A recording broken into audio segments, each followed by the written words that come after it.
Banskoštiavnický salamander. Mesto Banská Štiavnica, v roku 1993 zapísaná do zoznamu Svetového kultúrneho a prírodného dedičstva UNESCO, si zachováva mnohé cenné historické lokálne špecifiká. Vzhľadom na to, že banícka práca a zvyky s ňou spojené sú aj dnes súčasťou historickej pamäte obyvateľstva mesta, je doposiaľ silným obsahovým východiskom miestnej identity. Banská Štiavnica s prívlastkom Strieborná bola zameraná na ťažbu a spracovanie striebra. V 17. storočí prežila svoje zlaté obdobie. Ťažba zlata a striebra dosiahla najvyššie hodnoty v roku 1690. Bolo vyťažených 605 kg zlata a 29 tón striebra. Mesto patrilo k najvýznamnejším centrám baníctva na Slovensku a aj v celej Európe. V prostredí Banskej Štiavnice spôsob života spolu s tradičnou kultúrou baníkov nadobudli v minulosti špecifický lokálny charakter. Takmer všetky spoločenské a kultúrne aktivity spojené s baníckymi tradíciami boli do roku 1993, kedy bola definitívne ukončená ťažba v banskoštiavnických baniach, organizované baníkmi samotnými, respektíve podnikom či závodmi banskoštiavnických baní. Ukončenie ťažby znamenalo aj postupný zánik socioprofesijnej skupiny baníkov, ale neznamenalo ukončenie viacerých baníckych spoločensko-kultúrnych aktivít. O zabezpečenie kontinuity baníckych tradícií sa od roku 1992 snaží Banskoštiavnicko-Hodružský banícky spolok s celoslovenskou pôsobnosťou. Banskoštiavnický salamander bol pôvodne vážny a slávnostný sprievod poslucháčov Banskoštiavnickej baníckej akadémie, založenej Mariou Teréziou v roku 1762. Názov salamandrového sprievodu je odvodený od pohybu jašteričky salamandry škvrnitej. Keďže sprievodca robí každý rok večer za tmy, vytvára jeho časť skutočne predstavu veľkej, plaziacej sa jašterice so žltými škvrnami salamandry. Salamandrové sprievody súvisiace so životom akademikov sa prirodzene ukončili po odsťahovaní Baníckej akadémie z Banskej Štiavnice v roku 1919. V posledných rokoch vojny sa oslavy nekonali a k obnoveniu prišlo 10. septembra v roku 1949. Samotný sprievod pozostáva z dvoch hlavných častí. Prvou je reprezentatívna časť a otvárajú pastier v tradičnom ľudovom odeve s honelníkmi, nesúci veľkú drevenú jaštericu. Táto skupina charakterizuje vznik mesta a počiatky baníctva podľa povesti o dvoch jaštericiach, ktoré, oblepené zlatom a striebrom, upozornili pastiera na veľké podzemné bohatstvo. Za pastierom idú baníci v aušusníckych uniformách s baníckymi symbolmi a klopačkou. Ďalšiu skupinku tvoria permoníci, starý baník s fokošom, baníci v starobilých uniformách nesúci zástavy a nástroje potrebné pri práci v baniach a predstavitelia banských profesí. Nasleduje banícka hudba s dirigentom a starým lesníkom nesúcim kyticu kvetov upevnenú na dlhej žrdi. Za ním už kráčajú predstavitelia vedenia podnikov, závodov, samotného mesta i pozvaní hostia. Prvú časť sprievodu uzatvárajú salamandrovým rytmizovaným pohybom študenti, nesúci fakle či kahance. Druhú časť sprievodu možno označiť za zábavnú, lebo skupiny maskovaných postáv v nej zväčša humorne parodujú rôzne postavy a deje, s ktorými bola Banská Štiavnica po uplynulé stáročia spojená. Napríklad staré slávne časy, komorský gróf, starosta či sudca. Ďalej turecké vpády, sultán, paša a otrokyne. Mocenské zložky, teda pandúry, žandári, kanonieri, väzni či šibenica. Humorné postavy mesta, Nácko, Citrónička, Lacný Jožko, alebo alegorické vozy, z ktorých vyniká Štiavnická Anča.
Dámy a páni, Ministerstvo kultúry Slovenskej republiky na základe odporúčania odbornej komisie zapisuje prvok Banskoštiavnický salamander do reprezentatívneho zoznamu nehmotného kultúrneho dedičstva Slovenska. Odborná komisia konštatovala, že tradícia salamandrových sprievodov je špecifickým a ojedinelým prejavom nehmotného kultúrneho dedičstva Slovenska. Jeho význam znásobuje i skutočnosť, že tradičná kultúra Slovenska mala skôr dedinský charakter, zatiaľ čo tradície banskoštiavnického salamandra vychádzajú z urbánneho prostredia a jeho interetnických súvislostí. Stáva sa tak dnes i významným prejavom multietnickej a multikultúrnej histórie mesta, na ktorú súčasná tradícia salamandra nadväzuje. Na jeho príprave a realizácii sú účastné všetky vrstvy i vekové kategórie miestneho obyvateľstva. Prosím teraz primátorku mesta Banská Štiavnica, magistru Nadeždu Babiakovú a inžinierku Dalmu Štepánekovú, hlavnú organizátorku salamandrového sprievodu, aby prišli prevziať osvedčenie o zápise. Zároveň prosím ministra kultúry Slovenskej republiky Mareka Maďariča, aby odovzdal osvedčenie a podpísal dokument o zápise.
Vážení páni poslanci Národnej rady, vážený pán minister, vážené dámy, vážení páni, je mi veľkou cťou, že ako primátorka mesta Banská Štiavnica som mohla dnes prevziať certifikát o tom, že sa nám podarilo historický banskoštiavnický salamander zapísať do reprezentatívneho zoznamu nehmotného kultúrneho dedičstva Slovenska.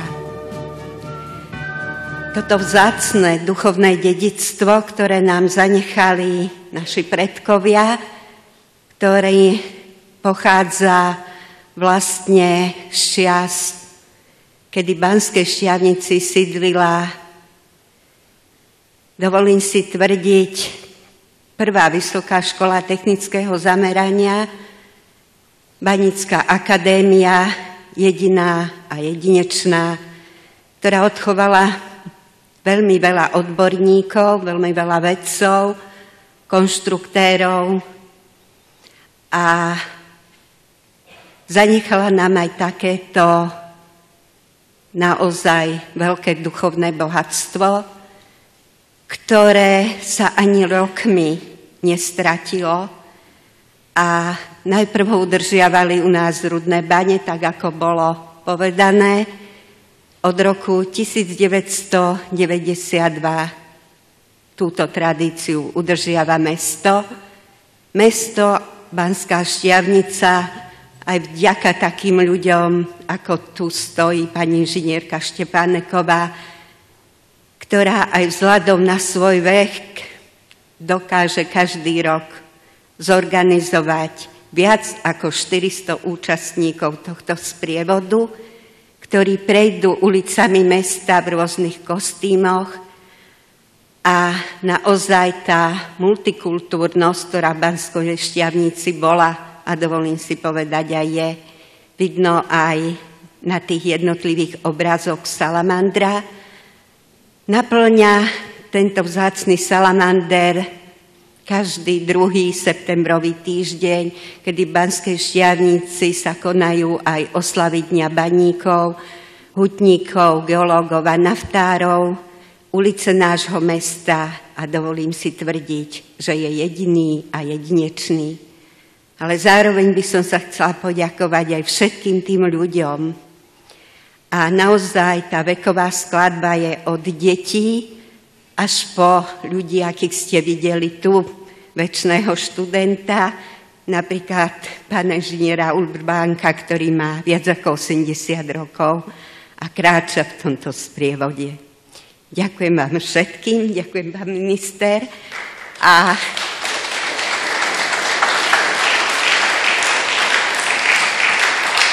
teší ma to o to viac, že minulom roku sme oslávili 250. výročie založenia slávnej Baníckej akadémie a tento rok oslavujeme, a sme na to veľmi hrdí, 20. výročie zápisu Banskej Štiavnice a technických pamiatok okolí na listinu, na zoznam svetového kultúrneho a prírodného dedičstva UNESCO. Patríme medzi prvé 3 lokality, ktoré boli zapísané na tento zoznam.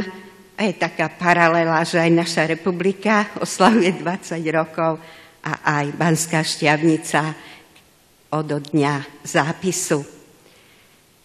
Ja som rada, že sa nám s pomocou Ministerstva kultúry podarilo naozaj zanechať aj do budúcna v knižnej podobe s finančnou pomocou Ministerstva kultúry Banskoštiavnických salamander. A ja by som preto rada aj tu odovzdala pána ministrovi jednak knihy, ktoré sme vďaka Ministerstvu kultúry vydali k 250. výročiu Baníckej akadémie, ako aj knihu Banskoštiavnických salamander. Som hrdá na svoje mesto, som hrdá aj na Banskoštiavnický salamander. Ďakujem.